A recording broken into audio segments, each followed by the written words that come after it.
নমস্কার বন্ধুরা, আজকে চাল আর ডাল দিয়ে আমি কি জবরদস্ত টিফিন তৈরি করলাম দেখুন।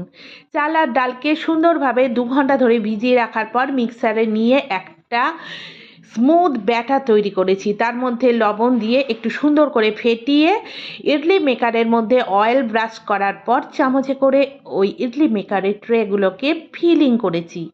ফিলিং করার পর অবশ্যই জানতে পারা যাচ্ছে যে 8খানা ইডলি আমি তৈরি করতে চলেছি। মাইক্রোওয়েভে ঢুকিয়ে 2 মিনিট 52 সেকেন্ডের জন্য কুক করলাম এবং তারপর যে জিনিসটা বেরিয়ে এলো দেখুন, দেখতে একদম ফাটাফাটি।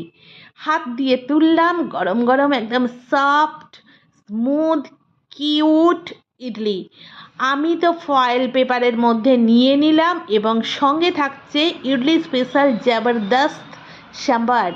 হ্যাঁ বন্ধুরা, আপনাদের মধ্যে কে কে ইডলি আর সাম্বার খেতে ভালোবাসেন অবশ্যই কমেন্ট করে আমাকে জানাবেন।